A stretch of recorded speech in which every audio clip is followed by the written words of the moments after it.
Hello, I'm Mark, and welcome to Geeks Unleashed. This is episode 221. So, on the Geeks Unleashed podcast, each week we catch up on our pop culture lives, as well as discussing movie news, sometimes trailer reactions, and each week we also discuss a movie. This week's movie is Parasite from 2019. We also have, actually tonight it's just the OGs. So it's the other OG in the room. It's me and Jasmin. Hello. Just like old times. Just like old times, indeed, yes.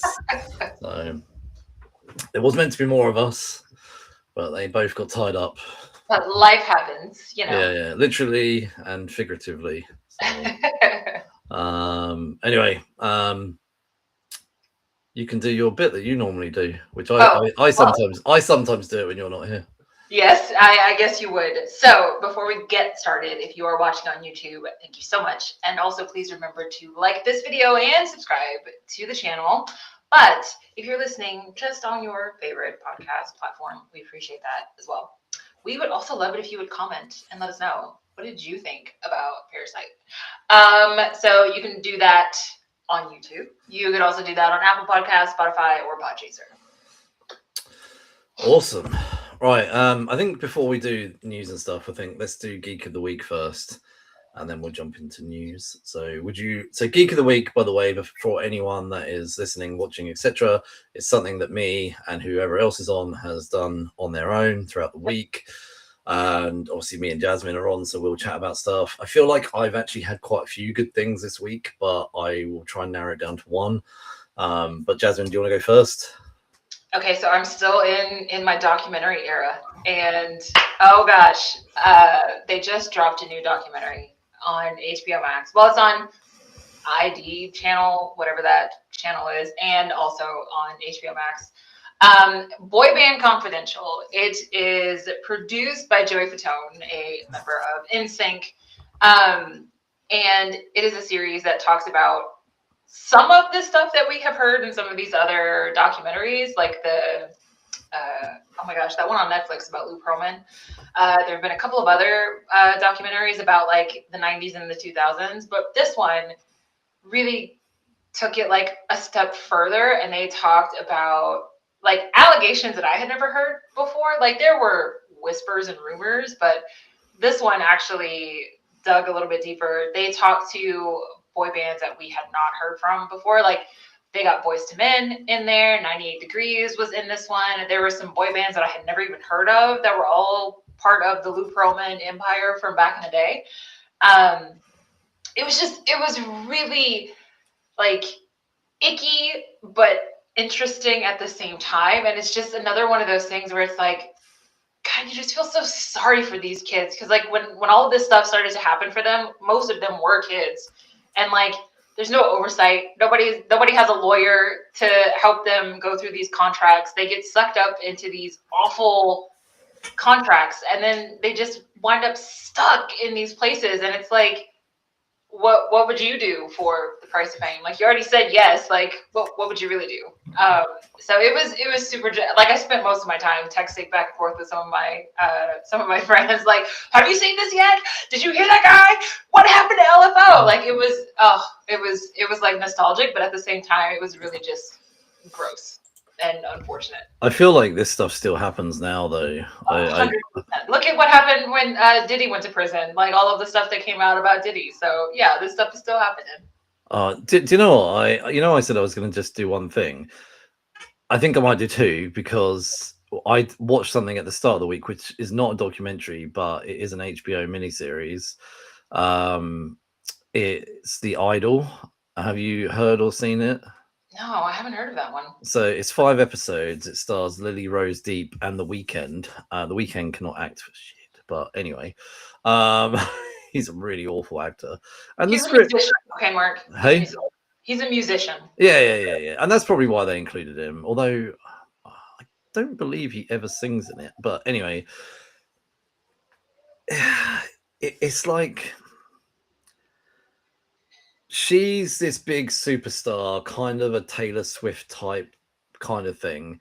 Mm-hmm. And it kind of it feels like it's maybe anything from a couple of weeks to a month before a big show that she has.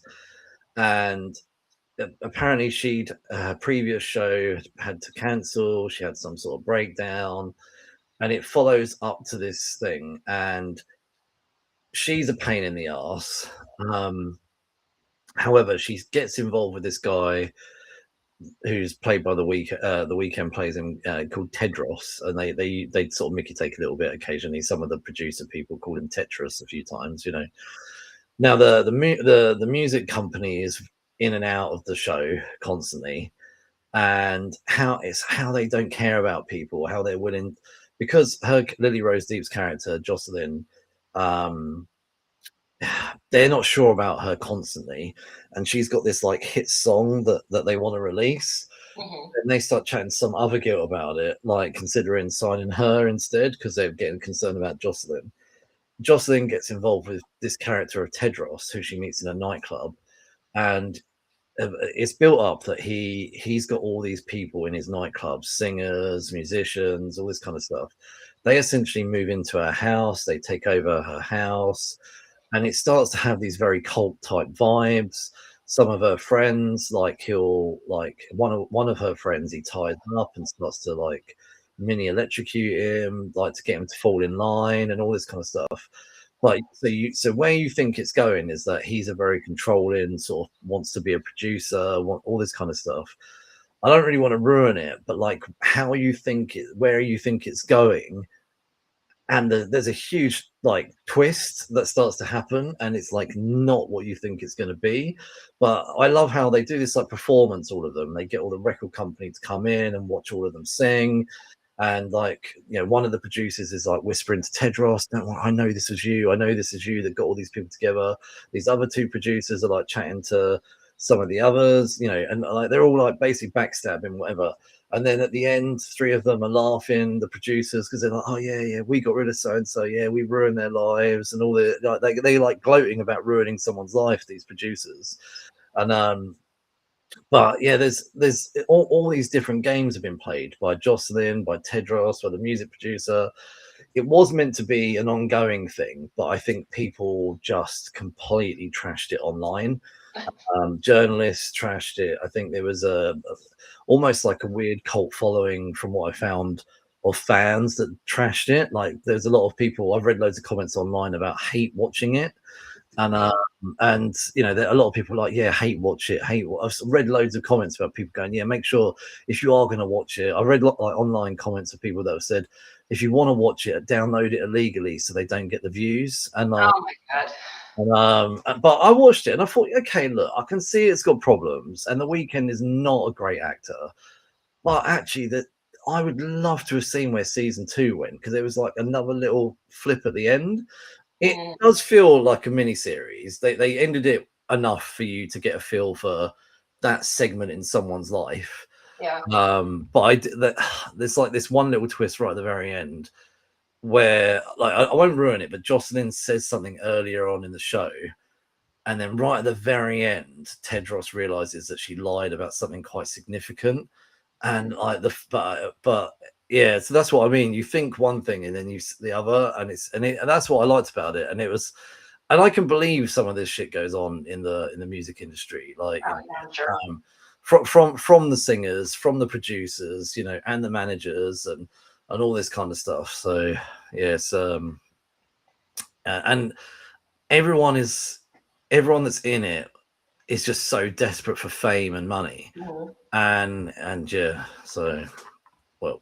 You know what's crazy though is like I probably watch HBO Max more than any of my other streamers, and that content has never been served to my HBO algorithm at all. Like my entire algorithm is all like, you would love this crime documentary about dead nuns in the 60s. Yeah, like, I would. So I think the only thing, what it was, is someone told me about this, and I Okay. had heard about it at the time when it came out, and I remember seeing a clip of it, and I kind of just forgot all about it. I think it came out like 3 years ago or something. So I remember seeing a clip of it, and then at the time, but the clip was like throwing it under the bus, so I kind of just didn't give it any thoughts.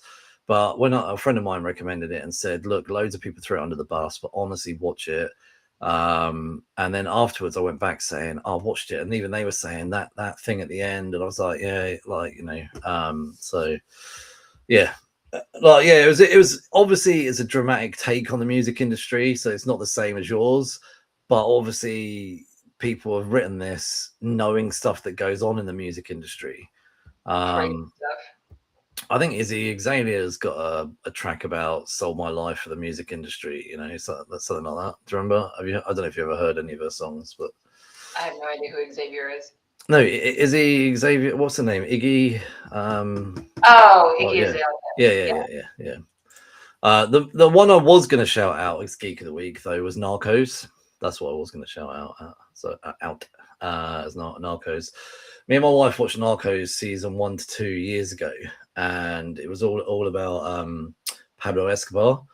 Right at the very end of season 2, they start to build in the Cali cartel, and then season 3 kind of is all about the Cali cartel. Mm-hmm. And it feels very different. So I remember we watched the first episode a few years ago, and because it was such a shift in story, we kind of naturally just dropped off. And then at the start of the week, my wife was like, should we put something on?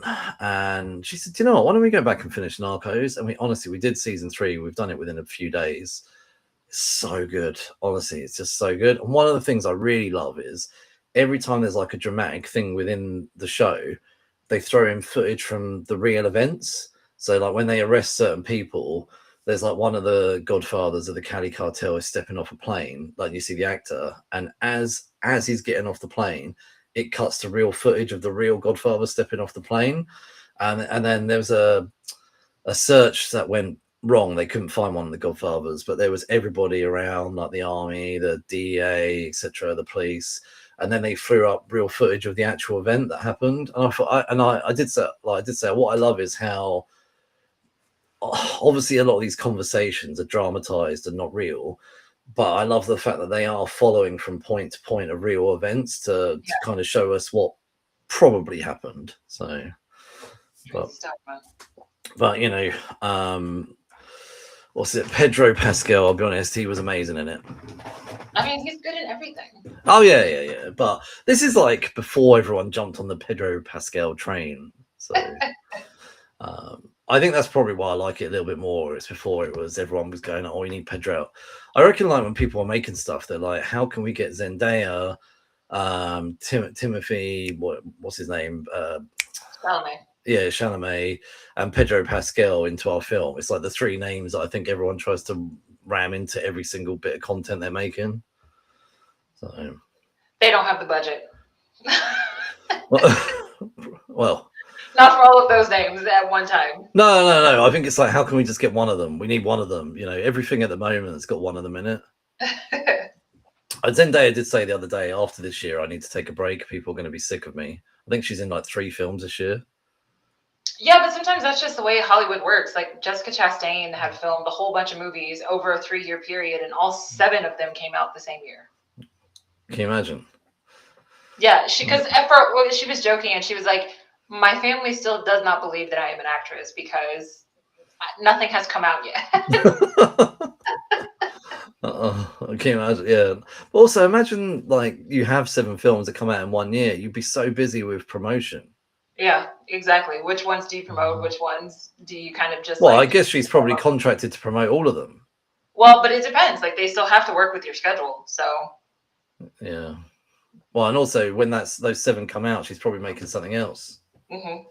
Well, yeah, she might not be able to promote any of them. Although what they probably do is with those kind of promotions, they probably maybe come to you. Or they try to they'll send crews over to where you are if they need to. Yeah, exactly.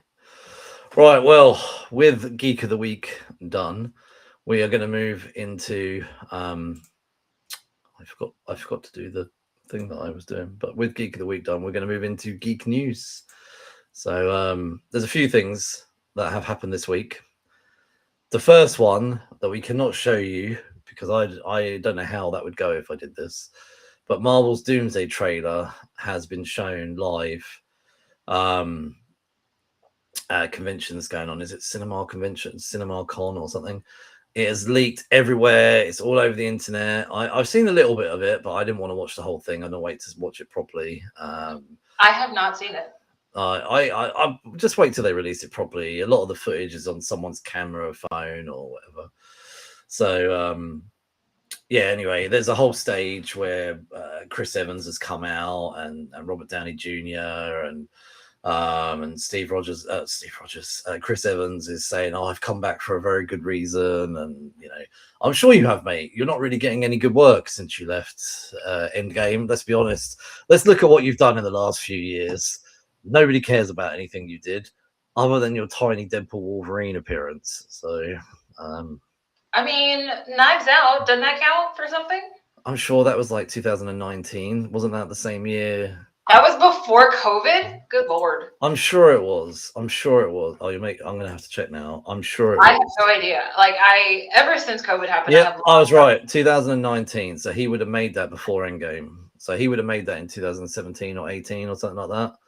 So, and I think it only went on to Netflix because of COVID. Is that right? I have no idea. But anyway, I think the first Knives Out isn't owned by Netflix, but the next two are. So yeah, that's before Endgame. I know I've just slagged him off. What was he? All right, okay, yeah. So oh man, he did Ghosted, which was terrible. He had a cameo in Free Guy, which actually was hilarious. It was hilarious. That is a brilliant cameo. He's done the Scott Pilgrim anime series. Oh, do you know what? There's two things he's done that I quite like. Red One, which was that Christmas movie, which was actually quite funny with The Rock. And I watched last year with Margaret Qualley, Honey Don't. That was all right. I've not heard of the second one. I did see Red One. I would say he's not done really anything overly amazing. I mean, he doesn't need to. Oh, I'm sure he's doing all right financially. I'm sure Robert Downey Jr. is doing better. Well, of course he is. He's Robert Downey Jr. Right. Okay. So moving on from that, they have confirmed that Top Gun 3, Paramount has officially confirmed there'll be another one. Do we really need another one? I don't think we need another one. I mean, I really enjoyed the second one. Definitely. I think Tom Cruise likes to be busy. Well, yeah, but also like he has to give the money back to Scientology, so he needs to be working. I suppose so. Was he like number one? Isn't he like number one ranking in the Scientology? He's supposedly like second behind John Travolta. Oh, really? Oh, okay. Yes. I imagine what would happen is if you stop giving money, then you'd probably drop down. Yes, of course. So yeah, he's got. What happened when work? As soon as you are not giving everything you have back to the cult is like, you are not serving us. Yeah, like so he'll drop further, and that probably would really affect his ego. Oh, he would never leave. No. But one day this is gonna happen that he can't keep giving them funds, or as much. Well, as much, but there will never come a day where Tom Cruise runs out of money. Oh no, I know that, but like if he as he gets older, or maybe he signs something like Death Becomes Her, maybe he just won't, That part, I think that part. He's like he's probably like a free guinea pig for them. Like, oh, you got this anti-aging, whatever. Yeah, I'll try it. Like, let's do it. Maybe he's gonna have to fake his death at some point. So no way, he's gonna live forever. Oh, do you think he'll just be like making movies when we're like in our 90s? Well, I don't think it's always gonna be movies. Like maybe he'll move into like the upper echelons of the hierarchy in Scientology. Like, have you ever watched the Scientology documentary Going Clear? No, I haven't. No. Okay, put it on the list because they talk about some wild stuff in that documentary. Anyway, I think we should stop talking about Scientology before they find us. Right, okay, so yeah. They're not interested, Mark. We don't make enough money to hit their radar. No, but we've said key words. They might come up when they have their Scientology AI or for something. the record, Scientologists, I do not make enough money to be on your radar, so I am not worth knowing. Please, thank you. Keep it moving. Okay, Lord of the Rings casting. The Hunt for Gollum has confirmed that some of its lineup is going to include Kate Winslet as the lead female, and Jamie Doran has been cast as Aragorn. Unfortunately, they've recast the role. Well, Vigo is like old, so yes. So, anyway, there we go. That's kind of it for the sort of bits and pieces. But I have grabbed, which has come out in the last few days, I've only grabbed 2 this week, 2 trailers. Okay. I thought let's do them, and they're very different tonally. Okay, well, I can guarantee I've never seen either one. One came out like yesterday, and then one came out earlier in the week. So okay. My first impression on reading the script was just wow. Please let it be me. 3, 2, 1. Mother Mary is an icon. She's one of the greats, the ones that you imagine like a modern pop star. What I loved was working with this particular group. Everyone was so passionate, Michaela, and I had so much fun. Just need scissors in case one of us has the desire.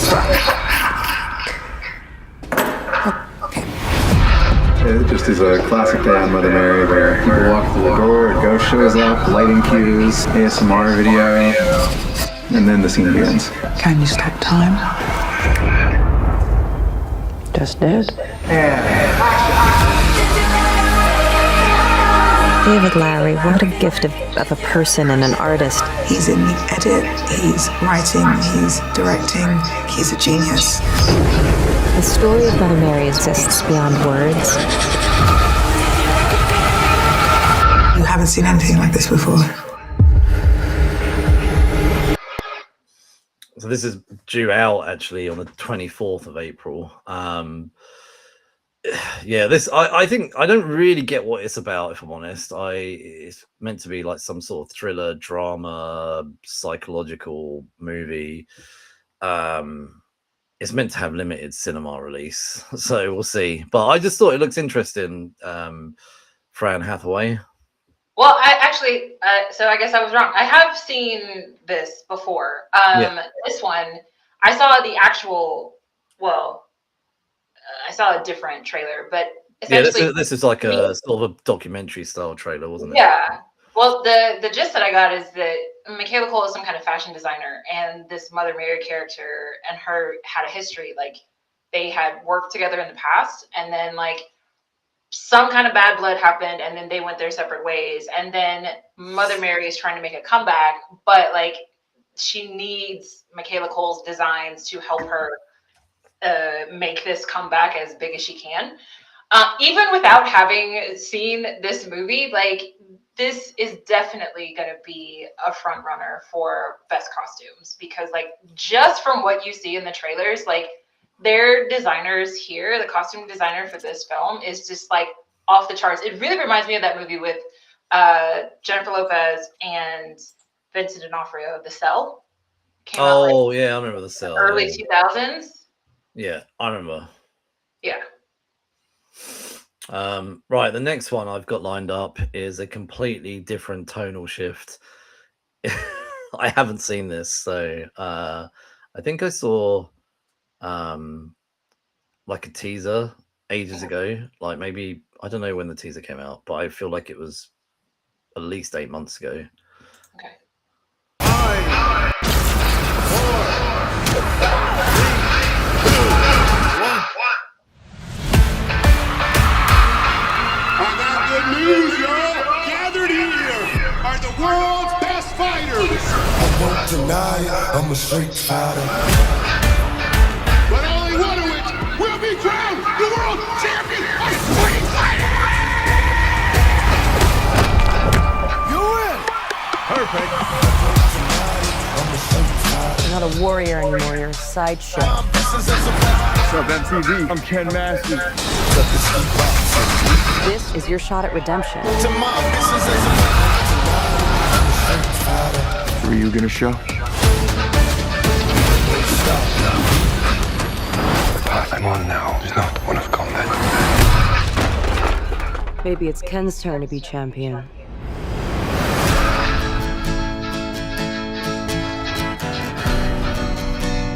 How did you find me?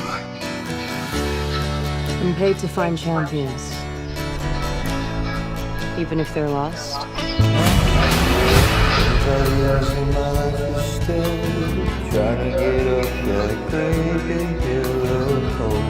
Good to see you, old friend.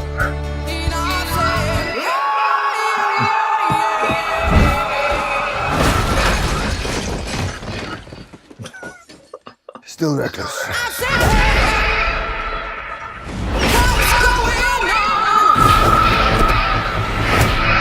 Sit down. This tournament is not what it seems. We have to be ready.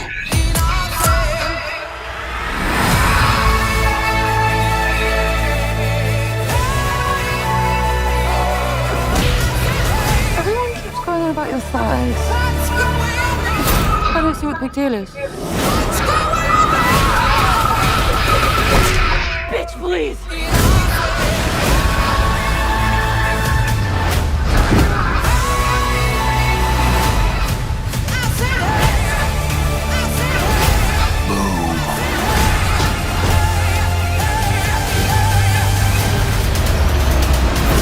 That was some abracadabra shit.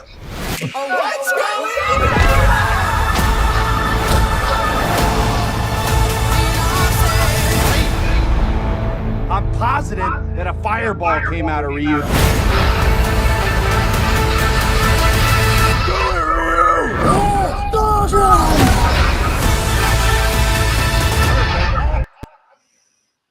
Do you know what? Like, it looks stupid, but I feel like it looks much better than it looked before.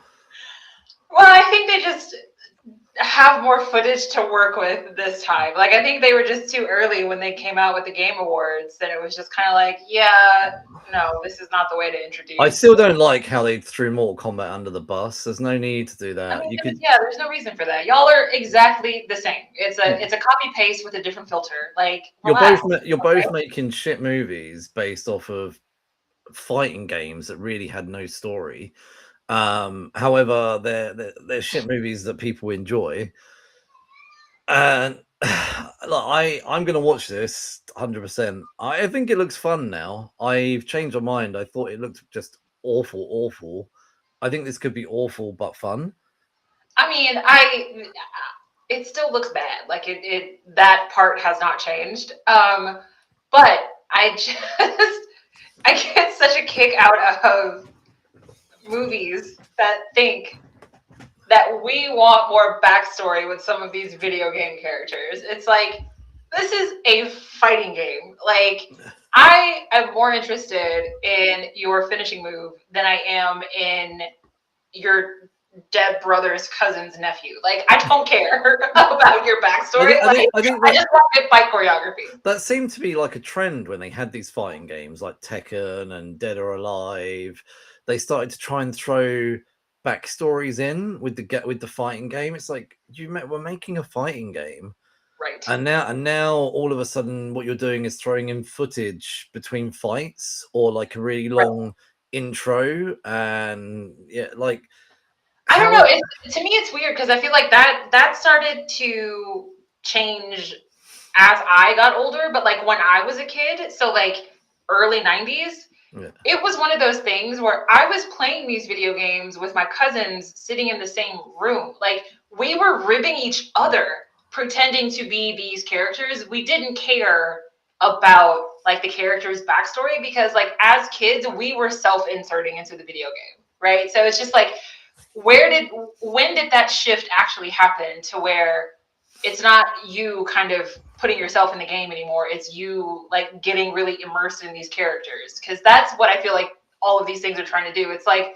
no. When we were playing Mortal Kombat as kids, it was like, I picked Sonya to beat the game because at the time, Sonya was the only one that had like long range combat abilities. Like that was my best shot to win, not because I like that character. I don't know. It's weird to me. I think this trailer showed mostly a lot of fighting, which was deliberate. I think it wants to get people involved in the action side of it. I've changed. I've not like. I really thought this looked terrible a year ago, or whenever the game was. When was the Game Awards? I want to say it was like November, October, or something last year.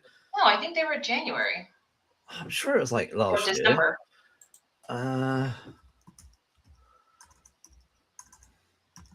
They weren't that long ago. Not that I remember. Yeah, December last year. They're in December, right? Okay, yeah. So, the winning game of the year was Exhibition 33.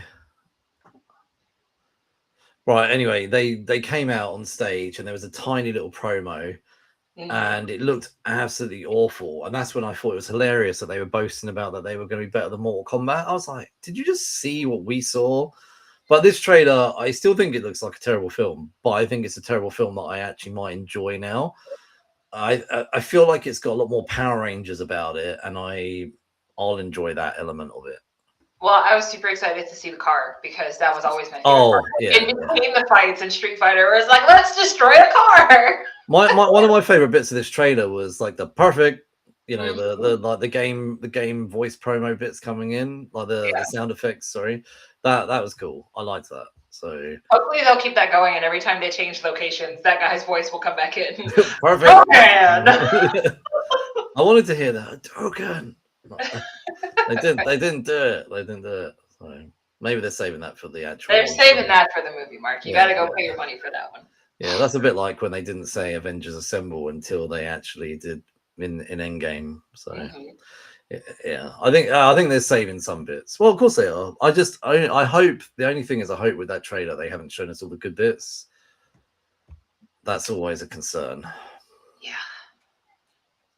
we'll see. We'll see. I mean, I don't have high expectations. Yeah, but do you not think it could be fun now? Fun. I think it could be nostalgic. Yeah. I feel like this is going to be a lot more of what we should have had the last time they made a Street Fighter film. No, the first Street Fighter film was classic. It's Jean-Claude Van Damme hopped up on $10,000 worth of cocaine every day. Like, come on. It doesn't get any better than that. It was a really, really bad film. That was genuinely trying to give a backstory to a lot of fighting, to a fighting film. But the thing about that film is, like, the people that were in it were actually giving it their all. Oh, yeah. Like, now you definitely don't get that vibe, right? Like, it's like, I'm showing up because you're paying me to show up. Whereas, like, with that first one, you can't tell me that Raul Julia didn't just, like, give everything he had to be M. Bison in that movie. Right, okay. I think we should stop talking about Street Fighter. And and when it comes out, we'll talk about it. Right. Let's move into our main event, which is a movie classic already, I think, within 6 years. Parasite from 2019. So if you'd like to go first, and then You've given me all the names. Okay. Yeah, I definitely now, like, definitely. All right, so Parasite. It is directed by Bong Joon-ho. It is also written by Bong Joon-ho and Han Ji-won. It stars Kang Ho-sung, Sung Kyun Lee, Yong Jun-cho, Wook Sik-choi, Sodom Park, and Haejin Jung. So it was released on the 30th of May 2019. It runs for 132 minutes. It had a budget of $11.4 million US, and made an amazing amount back, $253 million US. So wild. This is, and yeah, by the way, this is a South Korean movie, so that's even more incredible. The amount of money it's made and the fame of that movie. Like, I was chatting to someone earlier, and I was texting someone earlier to tell them what we were doing tonight. Actually, you know this someone. Was chatting to a friend of ours, Karen, and her response was a near perfect movie. So yeah, pretty much. I mean, right, okay. So before we get into it, the IMDb summary: greed and class discrimination threaten the newly formed symbiotic relationship between the wealthy Park family and the destitute Kim clan. So this movie, context though, I do. So no, I know you. I was just shouting that bit out before you did that. And by the way, in 2019, this movie shared the limelight with The Irishman, 1917, Once Upon a Time in Hollywood, Uncut Gems, Avengers Endgame, Joker, Spider-Man Far From Home, to name a few. It was a big year. Like Toy Story 4 came out. Lion King came out. It was just an amazing year for cinema. 2019. It was almost like Hollywood knew the pandemic was coming, and they were like, "We got to make 2019 the best year ever because it's gonna be shit for a little while after that." You think it was like another Trump thing? Look, there's going to be a lockdown. Get it all out. You know. Who was it? It was Obama, wasn't it? Yeah. No, was it Obama? In 2020? No, 2019. Was it Obama? No, it was Trump, wasn't it? No, it was him. Yeah. Yeah, it was Trump. Yeah. He must have tipped them all off. He must have told all his wealthy friends. So. Wouldn't surprise me. Oh yeah. I don't think he would have thought that far ahead. I don't think he thinks 12 months ahead. I don't think he thinks. We can just stop there. Right, okay. Anyway, no, I know you're going to jump into fun facts. I just wanted to get those little bits out the way. So, right, Jasmine's going to hit us up with some facts about this movie. Yes. Okay. Most of my fun facts are going to be like award related, but the whole reason that we got this storyline was because Kiwoon, the kid who was tutoring the daughter of the Parks, hey Sheena, the director was like, okay, because the classism is still such a big deal in South Korea, he said that the only way that this story could work with someone as poor as the Kim family being able to interact with someone as wealthy as the Park family was they had to be connected through education. So a tutor was the only logical through line for them to like ever even exist on the same plane, which I think is insane. Mm-hmm. That like your only way to make this story work was like it has to be set up this way, otherwise we don't know how to do this. Let's see. So now I did not rewatch this on streaming, but they had like the South Korean version and then they had the international version of this film. So in the South Korean version, the fake diploma that he manufactures so that he can become the tutor for this child is from a very prestigious Korean university. But in the international version, the degree or the diploma is from Oxford. And the director they mentioned Oxford. Yeah, the director was like, I needed international audiences to understand the importance of like him having this kind of certificate. So that was changed for the international audience because we all understand Oxford University, right? So this film was shot in 77 days, which I thought was pretty impressive. And they built both of these sets. So they built the set for the rich house and they built that basement for the poor house. Let's see. So, okay. Award information. Because this, again, 2019 was like massive. It was a massive, massive year. This is only the second non-English language film to win Best Picture. Do you know what the first one was? Before 2019. Yes, but not too far. It was 2011. Oh, I can't think. So in the entire history of the Oscars, only 2 non-English speaking films have ever won Best Picture. The other one was 2011. It was The Artist. Oh, okay. Yeah. Right, okay. This film was nominated for 6 Academy Awards, and it won 4. It is,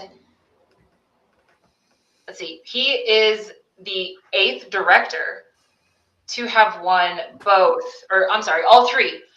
Best Picture, Best Director, Best Screenplay. And it is rare for all 3 of those to be the same film in that year. Can you name anyone else that might be on that list? We had a film from 2014, 2007, 2003, and then some that were from like the 80s and the 70s and the 60s. I don't know. Best Picture, Best Director, Best Screenplay. No, I don't know. Go on. Okay, so one of them was Return of the King, Peter Jackson. Oh, okay. Best Picture, Best Director, Best Screenplay. The most recent one though was Birdman, and I knew Birdman did really well, but I did not remember that Birdman had won that much, and that was Alejandro Inarritu. this was also one of the rare films that wins Best Picture without ever picking up a single acting nomination. And I feel like that's just unfair because some of the acting in here is really fantastic. And like for none of these actors to have been nominated whatsoever for an acting award is just absurd.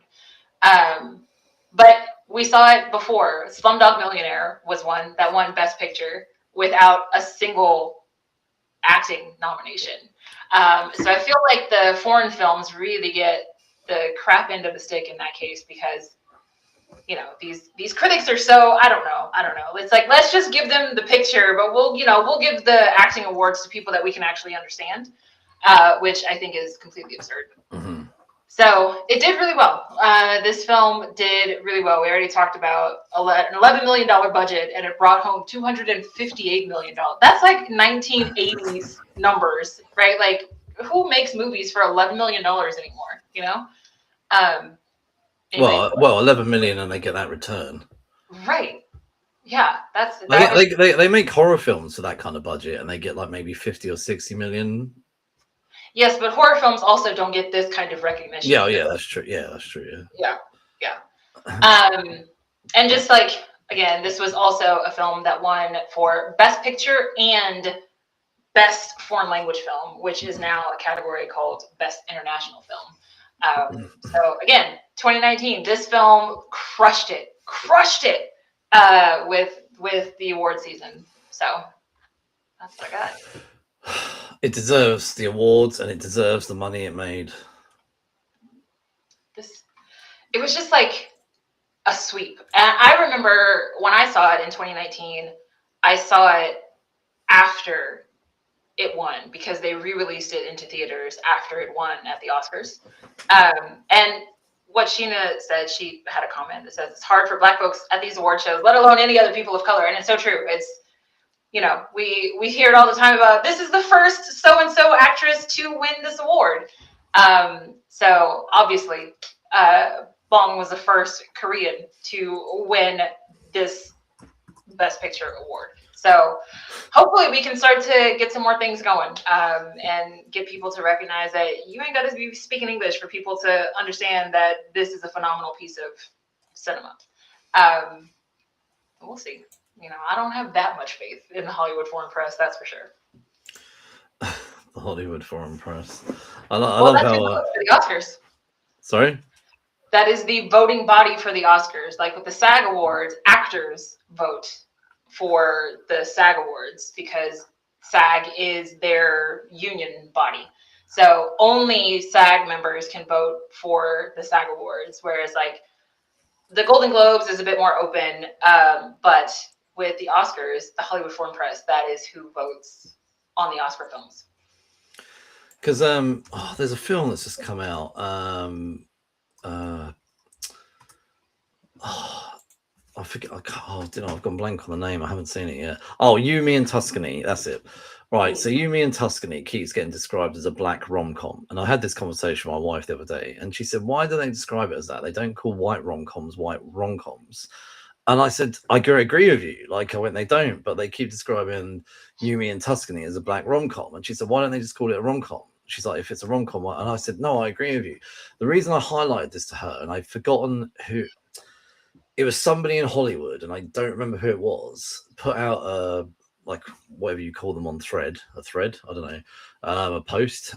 It was some producer or director or screenwriter, I don't know who it was, put out a post on Threads, really miffed. Basically, she's got a script. It was a female. I think it was a director or writer. I can't remember. And has a script for, I guess, a black rom-com. And they've said they won't make it until they see the performance of You, Me, and Tuscany. And so she said, even though I have nothing to do with this film, I have had no involvement in it. She's like, please go and see You, Me, and Tuscany, because they want to see how well a black rom-com does, etc. And I was telling my wife about that post, and then she said, but why don't they just call it a rom-com? And I went, you know why they don't call it. That's why, because racism. The problem is they make all of these things and they pander to a very specific audience. And because they're pandering to a very specific audience, and that audience is white people, the thing, it's the same thing that we see when it comes to like comic book movies and stuff, about when all of these dude bros get so upset, they're like, oh my God, women, why? And it's like, oh, okay, we get it. You don't understand women. Okay. But that's the thing. Like, people of color have had to imagine themselves in roles like this forever. Like, ever since movies started being made, we have had to be the ones to take on the extra labor to be like, that's really cool. I could do something like that without seeing ourselves represented on the screen. White people don't have that. So when white people don't see themselves on the screen, they don't make that connection of like, oh, it's just a girl in Tuscany having a great time with a really hot guy at a winery. Like, they don't make that connection. What they see is like, oh, that's a black girl having a good time. Like, I don't know if I can have a good time like that black girl is having a good time, because like obviously me and that black girl are not the same, you know. And it's just like, it's literally a relatability issue. And The Little Mermaid and Snow White, they were really good films. I know Snow White got criticized for other things like the CGI of the dwarfs and all that, and they shouldn't have done any of that. But I thought, I've forgotten her name. I thought the girl who played Snow White was really good. Like, I know a lot of people, she rubs people up the wrong way personally. However, I thought she played a fairly decent Snow White, and she can sing. So Little Mermaid, I saw a lot of people going nuts about Little Mermaid, and I thought it was a really good movie. Like, you know, here we go. but that's why, like, that's and you look at what Marvel did with Shang-Chi, right? We got Shang-Chi, we got all of these fantastic Asian talent in a big multi-million-dollar Marvel film, and now it's just like, oh yeah, the sequel. I know. It's coming. It's weird that you said that. I literally this week said he must be so pissed off that it's been 5 years now since his movies come out, and there's still no sequel.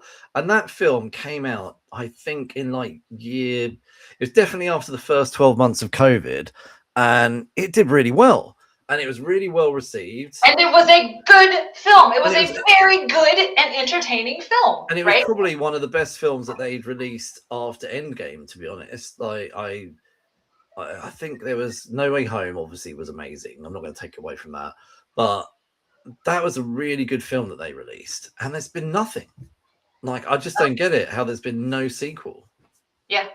So it happens all the time, which is exactly why everybody has been so everybody with some damn sense has been so excited about K-pop Demon Hunters, because you've got a Korean director with an entirely Korean cast, like, doing this, and it was just like this big phenomenon, right? It took them 8 years. It took them 8 years to get that movie in front of people, because people did not think, oh, the American audience is not going to resonate with K-pop. And it was just like, hello, without the American audience, K-pop wouldn't exist. And specifically by the American audience, I mean, if K-pop had never ever copied what Black people were doing in the 90s, K-pop wouldn't exist. So like, it's just one of those things where white people do not see themselves in these stories because they think that there's this great divide. And it's like, we're all human.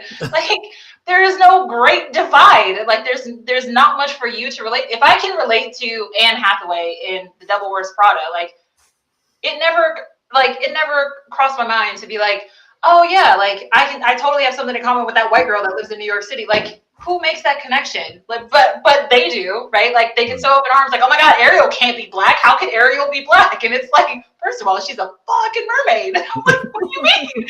We're getting upset about a mermaid versus like, oh, it's.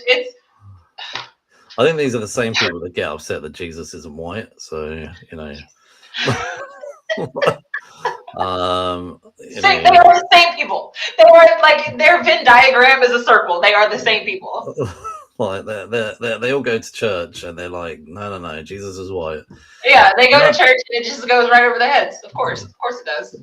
Jesus wasn't white. Sorry. No, it was not. And do you know what? It's weird because, like, when I grew up, I don't think I saw any pictures of him that were of him that were not like there were a lot of pictures I saw were him being white, and it was only as I got older I realized there was no way he came from Israel and he was white like 2,000 years ago. So, anyway. Anyway, go talk to your people, Mark, because it's their fault. Okay, you need to go have my conversation. people. I you know, because my wife is black and my kids are obviously mixed, and I joke with my kids going, I'm mixed too. They're like, how are you mixed? And I'm like, I'm a bit Irish, I'm a bit Dutch, I'm a bit English. And they were like, you know what mixed is? And I'm like, no, I know what mixed is. Like, so anyway, it was just like, and then I probably did tell you this, like when I first got married, when I worked in this office, there was a load of black girls that worked in the office, and when I came in, and I told them I was getting married. They were like, "Oh, can we see a photo? Can we see a photo?" And I got a photo out of my wife, and they all started high fiving me, going, "You're in the club," and I was like, "In the club, sort of, I guess." So, Mark is really excited to be invited to the cook-off, guys. Okay, that's what that boils down to. Yeah. But I was like, well, yeah, like, you know, and that's why. Do you know what though? Like, so we'll stop talking about racism in a minute and move on to this film. But we're never going to stop talking about racism. No. In this episode, like, I don't mean for the rest of our lives, and you've thrown me off now. Anyway. You actually have thrown me off. I forgot what I was going to say. That's what racism does. It interrupts everything. You're welcome. I've forgotten. I've actually forgotten. You've made me forget what I was going to say. Right, if it comes back to me, yeah. Obviously, we will never stop talking about racism, Jasmine. Like, I own a book saying, where's that book? I sent you podcast links. Do you not remember? Oh yeah, I remember that one, and the one about the school. Yeah, New York. Yeah. Like nice white parents. About how these white parents all went into essentially like a black neighborhood and interfered with the culture of that school, and that's why they called it. Initially, it was to be nice, but a lot of it was because they wanted their kids to, you know, and have more privilege, shall we say? And yeah, but there we go. And yeah, no, I remember I was like reading books, and all that stuff. But no, there was something I was going to say, and it's on the tip of my tongue. Anyway, right. We will never stop talking about racism. However, we will park it now, and we will talk about our overall. Now we're going to talk about classism. Yeah, now we're going to talk about a whole other problem. So we got the isms tonight. You're welcome, everybody. Right. Okay. So this film, honestly, I had never heard of it in 2019, and I only heard about it probably in the last couple of years. And it's probably not surprising that I hadn't heard about it during 2019 because of how packed that year was. And I think it's probably building up a bit of, you know, fame, shall we say. And I've heard about it for years, and not knowing what it was about, being called Parasite, my mind went to the more, because my mind goes to the more sci-fi fantasy element. That's kind of what I imagined. It was maybe even a little bit horror-ish. However, this is like a clever comedy that slowly turns into like a dark thriller. And I would say the genres completely shift. When people ask me what it's about, I almost don't want to tell them what it's about, because I don't want to ruin this for people. And I sort of say to people, it's kind of got a mix of genres in here. I don't even want to really tell you too much about it. Just watch it. However, this film, like Jasmine said a minute ago, it does highlight the rich and poor divide by highlighting two families. And actually, the two families they do highlight are to both the extremes. Like honestly, the poor family is extremely poor, and the rich family is just extremely rich. You know, they have a housekeeper, they have a driver, they have like in-person tuition for both of their children. However, this question also gets you to start asking questions about who's taking advantage of whom. And ultimately, I think this is quite a deep and meaningful watch. And I watched it last year for the first time, and I was just buzzing. I was like, I actually have put this in my top 4 in Letterboxd because I just think it's so good. It is honestly like it's sort of shit. This is one of those films that's helped shift my opinion on what cinema can be. Like for years, I just went to the cinema and just kind of just watched blockbusters, and that was kind of where my mind was, mainly around blockbuster films. And I've said this before, my last sort of 12 months of my watching habits have really shifted. And having watched this is like a masterpiece in storytelling, cinematography, even the script. There's so many amazing lines that you can pull out of this, and like you just said a minute ago, Jasmine, it really highlights the conversation that we can have in a minute about the divide. But yeah, we'll break down the film, but it's just such a good film. Like, honestly, I just love how it shifts from the start to the finish. I just, you know, and I love the camera angles. I love how, like, you know, you'll sort of fade onto one face, or one camera will just shift from one alleyway and follow someone walking down another, and it's done so well. I love how, like, we've just got like the guy weeing in the alley, like, as a regular gag, like, and then the little water fight and how the sister films it. There's just like little moments like that are just so beautiful in terms of like how they visually tell it as well. It's great. You know, a lot of the storytelling, like the cinematography, is inspired by Hitchcock. So the director Bong, he had said that he was really inspired by a lot of Hitchcock stuff. There's even a little Hitchcock bit in the film where you see like some of the Hitchcock movies in what's his face's like movie library. But like that's why there's so many stairs in this film, because the stairs and the lines that we see, like lines in the street or the lines of the house, like it's all meant to like stimulate that divide to where it's like, oh, you know, those people live up there and then these people live down here. That's what I want to talk about, the stairs, how the stairs show the up and down, the going down, reflecting social mobility, actually. So that's, I actually did write that down in my notes about the stairs. So yeah, what really threw me though, you were talking about how it's hard to describe this movie. So I saw this movie in 2019. Granted, after it had already won the Oscar, then I saw it. But like this, so I guess that would have been 2020. Anyway, this film to me, they market it as a black comedy, as like a dark comedy. And for the longest time, I was like, I don't get it. Like I don't see how they categorize this film as a comedy, any kind of comedy. But because of COVID, I started watching a whole lot of K-dramas. And like after I started watching all of those K-dramas, I go back and I think about Parasite and I'm like, I get it. Like it's almost like it's the baseline of some of the humor that you see in some of these K-dramas, because for the most part, classism is always somewhere in some of the K-dramas that you're watching. Like it's always there. And so like after I got more, because I had done Korean film, like, but I had never been into like the, you know, TV series and that kind of stuff before Parasite. So going back, I can see why it's labeled as a black comedy, but like going in blind and not really understanding that dynamic, I was like, this movie's not a comedy. Like, I don't get it. I don't understand like why everybody keeps saying, oh, it's a comedy. I'm like, it's not at all. There is comedy in here. Like, it's not I wouldn't say the whole. This is why, if we talk about the genre fluidity of this movie, that's why it's really difficult to kind of tell people about this film, because also you don't want to ruin it for people either. So it's sort of a comedy movie that kind of becomes a con movie and then starts to become a thriller and then ultimately ends in a tragedy. And it's such a difficult film, and you kind of don't want to tell anyone about these things. So when I remember I wish in some ways I could watch this film and like every time I watch it to not know what's going to happen. And when I first watched it, I said, I'll tell you what, I honestly thought this is what was going to happen. I didn't.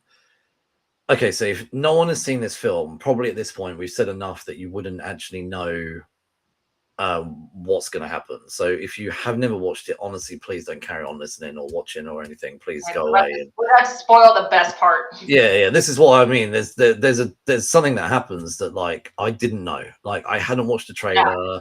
I hadn't read anything about it. So this is what. Okay, I'll tell you what I thought was going to happen. Right. And so when I first put it on, I didn't know anything, right? So I saw these people living in a basement, didn't really get it. They're making pizza boxes.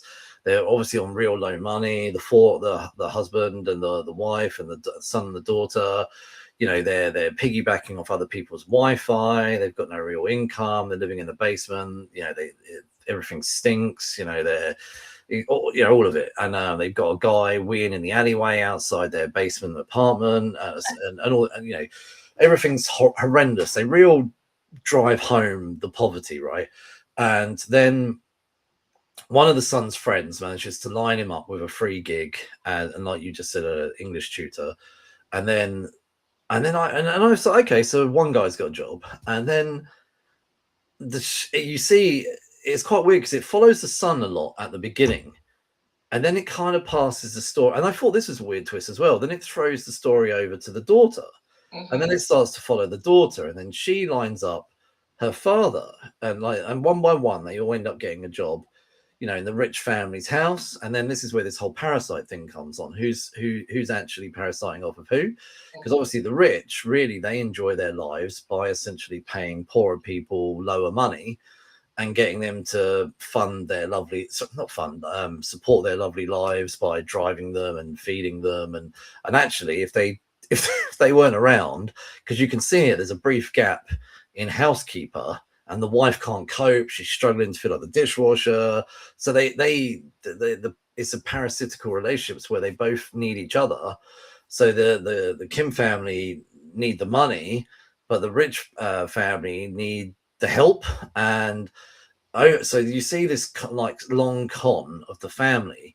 Now this is where I thought it was going to go. When they eventually get the mum in, on the phone, they ask for all these documentation. You know, they ask for the property certificates, all the rest of it. You know, proof of their earnings, or the rest of it. And I thought, this is genuinely where I thought it was going to go. Once they're sitting in the house in the evening drinking, I thought the next thing that's going to happen, they're going to take the house. I thought that's what's going to happen, and I felt like that's where they were going with this. That they were going to steal the house.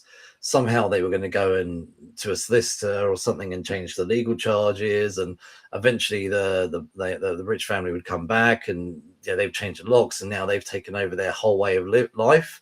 That's where I thought this was going. I thought, right, okay, there's got to be something to this. I could see this sort of long con going, and it was when they asked for the documentation, I thought they've got to do something with that, right? Like, and that's where my mind started going. I don't know if you thought the same thing or no, not at all. I knew that those people were going to come back. Okay. So I didn't know what was going to happen. I thought that they were going to carry on going further with their con, because I kept thinking there's been a slow con constantly throughout this film. So I thought at some point, are they going to go for the big con? That's what I thought we were leading to, the big con.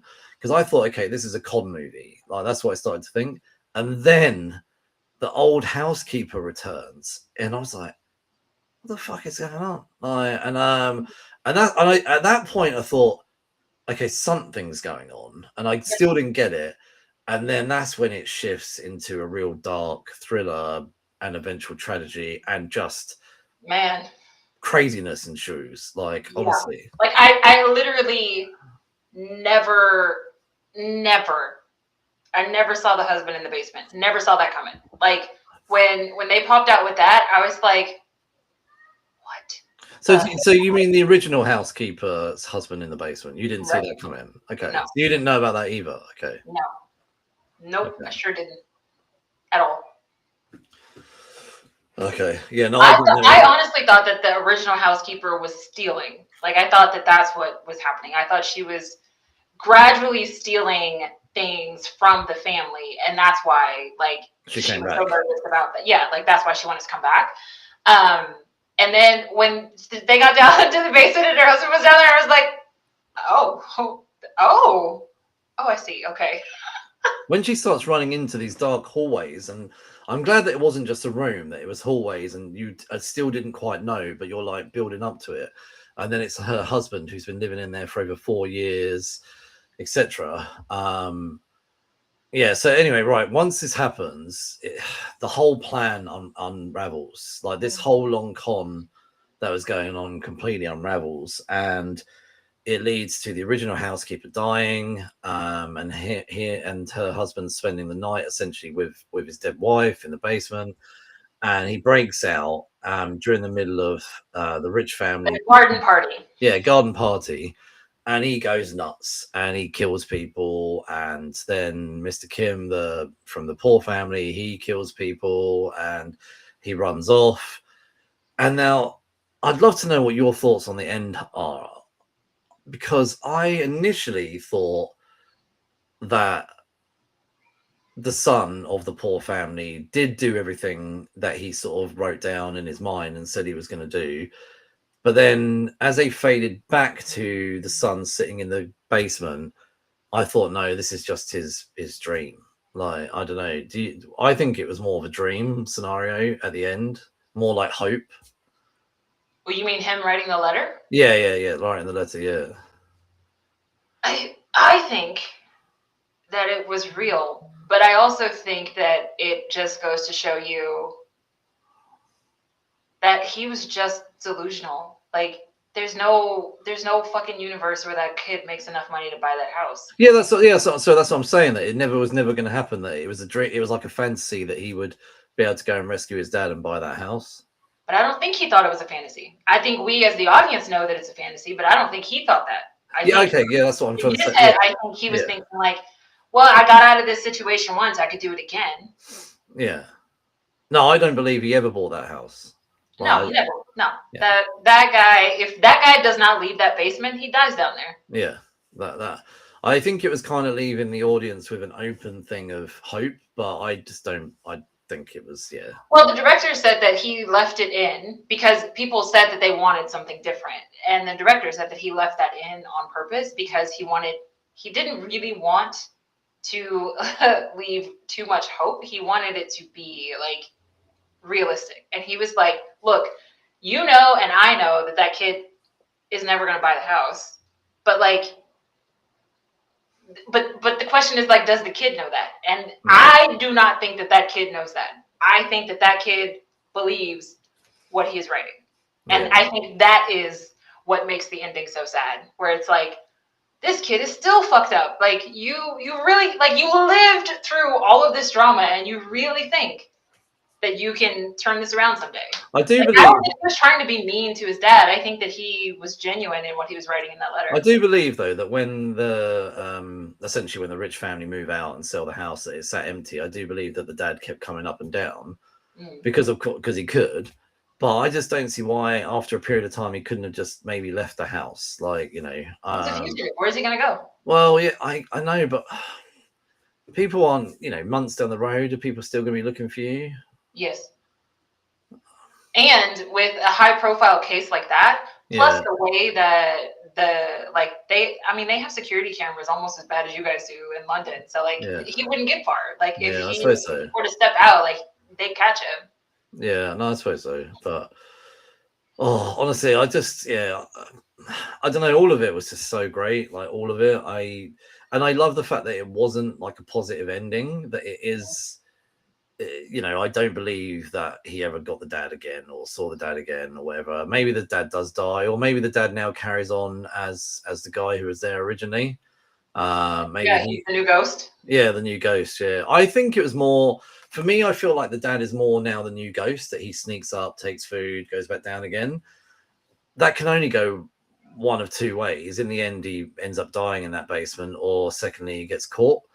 And you know, I whether or not it happens, I would imagine there will never be a sequel to answer any of these questions, and I hope there isn't, because it's great for things like this, and there's no need for a second movie of this.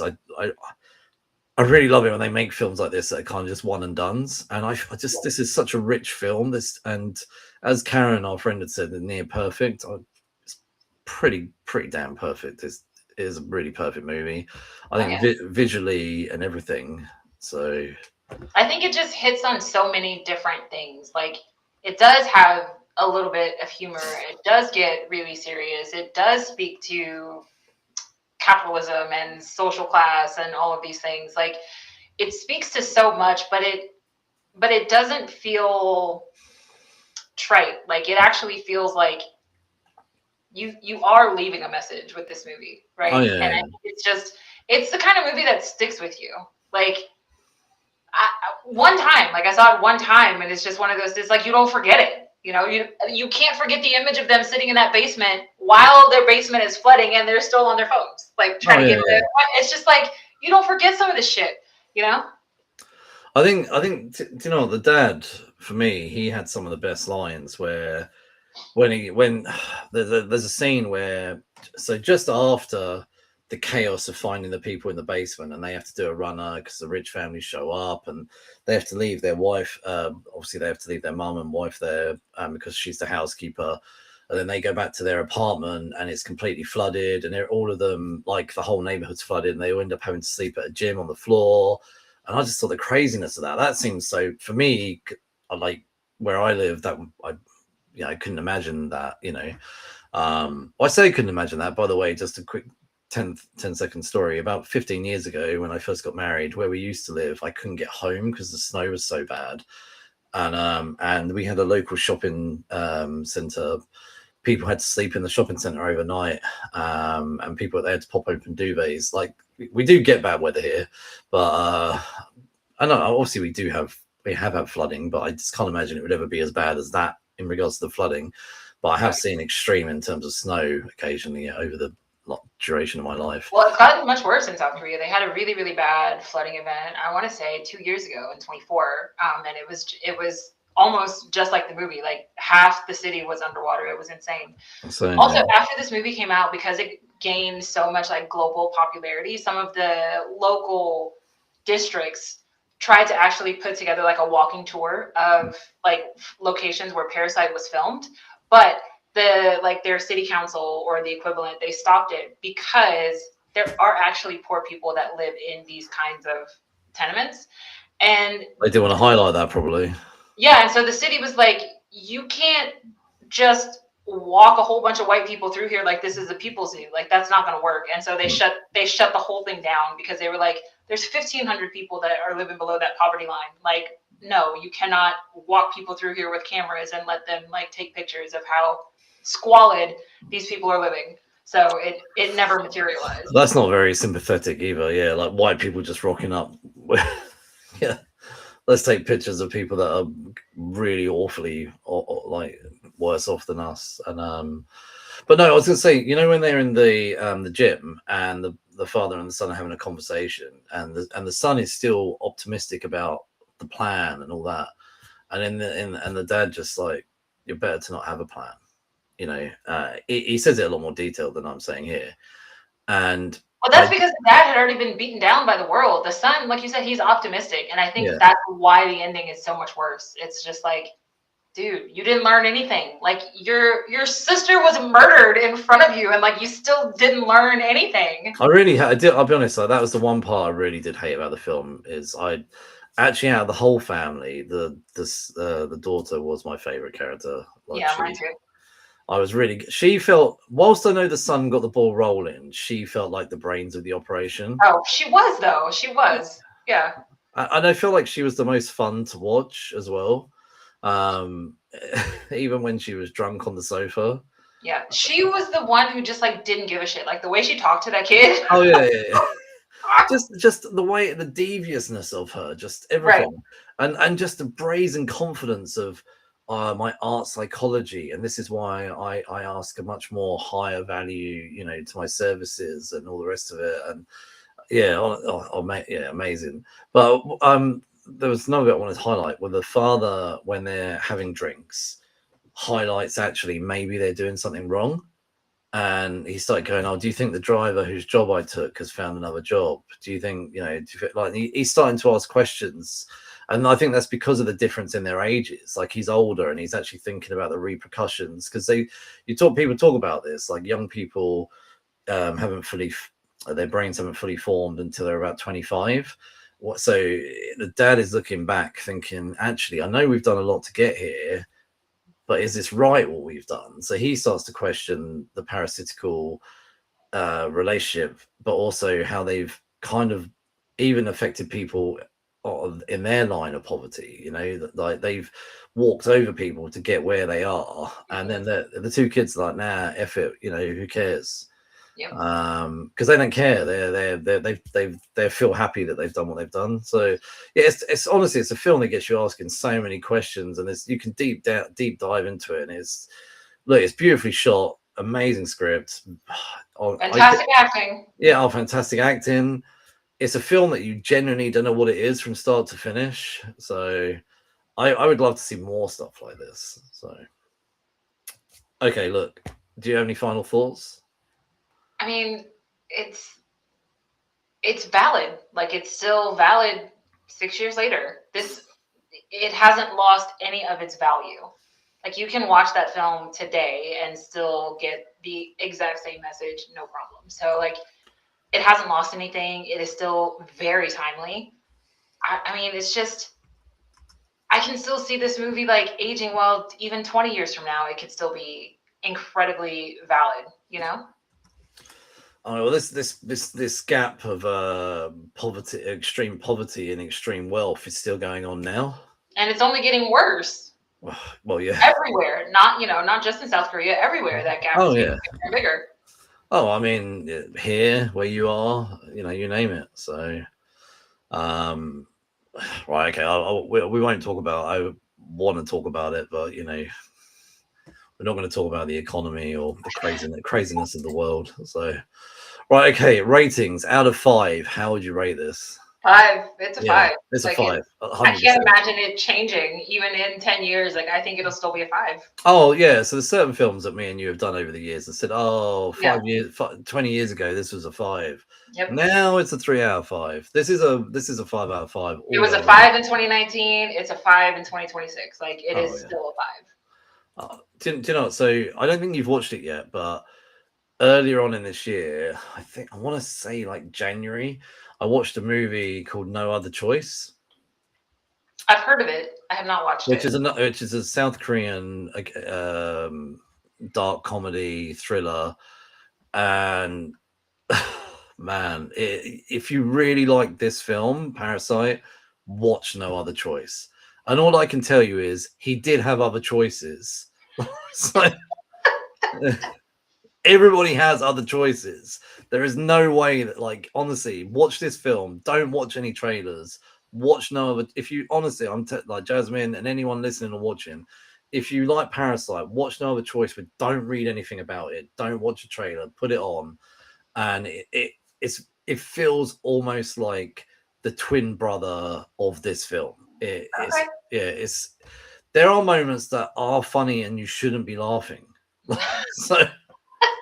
Like there are some. It's very similar to this film in terms of what is going on. Okay. So, I came out of the cinema like January, December, maybe. I don't know, something like that. And it might be around digitally. But yeah, I mean, they'd probably get it on Prime. I don't know if it's been released digitally or not yet, but yeah, I just wanted to highlight that if this is a film that you agree with us as we're going and you haven't watched No Other Choice and you like this, there you go, there's something for you to go and watch. So okay, so next week I will be back, Jasmine will not be. Tom is back, hopefully all being well, and stuff that was going on with him today. We are doing a double bill next week. So we are doing 2 films. One is the new Mummy film, and the other one is Exit 8. Okay, by new Mummy, you mean the Tom Cruise one? No. I don't think you'll want to watch it. There is another new Mummy film? This is not a mummy in the sense of the Brendan Fraser or Tom Cruise. This is Lee Cronan's The Mummy. They're calling it that. It's actually called Lee Cronan's The Mummy. This is a horror. Oh, no, thank you. So I think some people are going to watch it thinking it is something to do with that. It is not. Okay, good. I'm glad you corrected that, because I was like, didn't they just talk about The Mummy 4? Like, what mummy is this? So they are going to be making a Brendan Fraser mummy. This is not it. I have heard, I'll be honest, I have heard some people believing that who have gone and watched it, and yeah. Right, Exit 8, the other film we're doing is a Japanese film, and it's apparently based on a video game. I don't know anything about it. It's a mystery, psychological horror film. I don't think it's probably going to be horrible horror. I think it's more like edge of your seat tension horror rather than. I don't think it's going to be like. From the trailers, it doesn't look like there's anything jumping out at you or anything. It just looks like it's more creepy. The Mummy, on the other hand, looks like it's probably going to scare the F out of me. No, I'm leaving the horror to you and Tom. That y'all can have all the horrors for yourselves. That's why I've done this, because Tom loves horror. So I was like, let's do a double bill. Let's do Exit 8, which I think Exit 8 is probably something that you could probably watch, Jasmine. I think it's more like thriller than horror. From what I've gathered, I'll let you know for sure once I watch it. I'm due to watch it next Friday before we go live on here. And The Mummy, I am actually watching tomorrow. So good luck to you, sir. Right, okay. Yeah, I know. I'm actually going with a friend. He can hold my hand. All right, anyway. We're on all the social medias. You can follow us everywhere. And we mainly Instagram, to be honest. But Facebook too. Yes. Yeah. Come chat with Mark. Mark is super chatty on Instagram. He loves talking to Well, people. not as much as I used to be, but right, okay. And then you got to be sure to leave us that 5-star review and tell your geeky friends about us as well. Okay, so see you next week. Good journey. Oh, that too.